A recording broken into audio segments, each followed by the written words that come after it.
विषय है मीराबाई के पद। मीराबाई का जन्म सन 1498 कुड़की गांव मारवाड़ रियासत में हुआ था और इनकी मृत्यु 1546 ईस्वी में हुई थी। इनके गुरु रैदास हैं। बचपन से ही कृष्ण की भक्ति करने के कारण मीराबाई ने कृष्ण को अपने पति और आराध्य के रूप में माना है। उनकी लिखी हुई पंक्तियाँ इस प्रकार हैं। मेरे तो गिरधर गोपाल दूसरो न कोई, जाके सिर मोर मुकुट मेरो पति सोई। छाड़ी दई कुल की कानी कहा करी है कोई, संतन ढिग बैठी बैठी लोक लाज खोई। असवन जल सींची सींची प्रेम बेली बोई, अब तो बेली फैली गई आनंद फल होई। दूध की मथनिया बड़े प्रेम से विलोई, दधी मथी घृत काढ़ी लियो डारी दई छोई। भगत देखी राजी हुई जगत देखी रोई, दासी मीरा लाल गिरधर तारो अब मोही। इस पद में मीराबाई कृष्ण की भक्ति और उसके महत्व को बताती हैं। शुरू की पंक्ति में उन्होंने लिखा है, कहा है, मेरे तो गिरधर गोपाल दूसरो न कोई, जाके सिर मोर मुकुट मेरो पति सोई। मीराबाई इस पद में कृष्ण की भक्ति एक पति के रूप में कर रही हैं, उनकी आराधना पति परमेश्वर के रूप में कर रही हैं और उन्होंने उनके रूप का वर्णन किया है कि जिनके सिर पर मोर पंख का मुकुट है वे मेरे पति हैं। कृष्ण की भक्ति करने के कारण लोग उन्हें कहा करते थे कि मीराबाई ने अपने कुल की मर्यादा को छोड़ दिया है।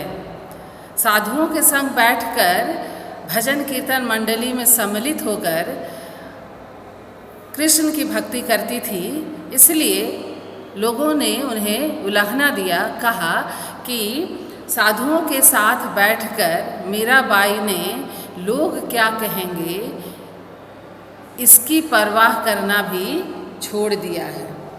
मीराबाई कहती हैं कि कृष्ण की भक्ति करने के कारण उन्हें समाज से बहुत दुख मिला। इस पंक्ति में यह भाव स्पष्ट होता है, जैसा कि उन्होंने लिखा है कि उन्होंने कृष्ण की भक्ति को अपने आंसू रूपी जल से सींचा है, अर्थात कृष्ण की भक्ति करने के कारण लोगों से बहुत उन्होंने उलाहना और ताने सुने हैं। लेकिन धीरे धीरे उनकी भक्ति रूपी कृष्ण के प्रेम रूपी बेल फैलने लगे। उनका आत्मविश्वास या कृष्ण भक्ति की भाव कमजोर नहीं पड़ी और वह निरंतर कृष्ण की भक्ति में लीन रही। इसलिए बाद में लोगों की बातें उन्हें तकलीफ नहीं देने लगी। इसलिए उन्होंने लिखा है, कहा है कि अब तो उनके कृष्ण के प्रेम रूपी बेल फैल गई है और उसमें आनंद रूपी फल लगने लगे हैं। एक और उदाहरण उन्होंने दिया है कि कृष्ण की भक्ति करना उनके जीवन के लिए इतना सरल नहीं था, क्योंकि मीराबाई विवाहित थी, इसलिए कृष्ण की भक्ति करना लोगों को सही या उचित नहीं जान पड़ता था। तो यह भाव उनके आगे की पंक्ति में स्पष्ट होता है कि उन्होंने कृष्ण की भक्ति प्रेम रूपी दूध और दही को बड़े भक्ति रूपी मथनिया से मिलाया है और उसमें से कृष्ण के प्रेम रूपी और भक्ति रूपी घी को काढ़ लिया है। काढ़ना देश शब्द है, अर्थात निकाल लिया है, और शेष जैसे सांसारिक मोह माया लोभ इत्यादि भावना का उन्होंने त्याग किया है। मीराबाई कहना चाहती हैं कि कृष्ण की भक्ति के कारण उन्होंने जीवन के सच को समझा है और उसकी सार्थकता को उन्होंने पहचाना है। साथ ही उनकी यह भी धारणा है या विश्वास है कि कृष्ण की भक्ति के कारण ही यह मनुष्य जीवन अपने जीवन काल में सफल और सुखी हो सकता है। कृष्ण की भक्ति के कारण जीवन दर्शन से परिचित मीराबाई सांसारिक लोगों को देखकर में दुख के भाव उठते हैं, इसलिए उन्होंने कहा है, भगत देखी राजी हुई, जगत देखी रोई। जब वह कृष्ण की भक्ति करती हैं तो उन्हें बहुत खुशी मिलती है, आनंद की प्राप्ति होती है। लेकिन इस संसार को सांसारिक मोह माया में बंधा हुआ देखकर उन्हें बहुत दुख होता है।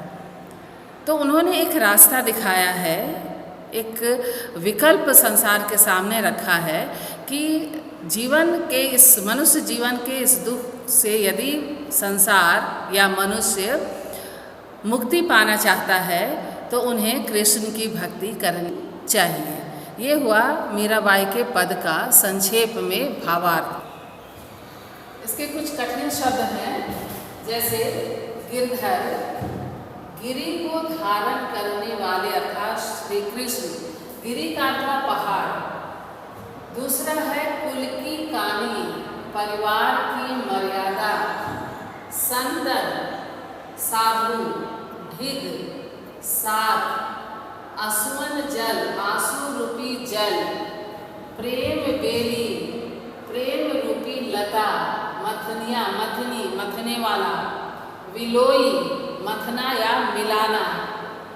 ये है कुछ शब्दार्थ।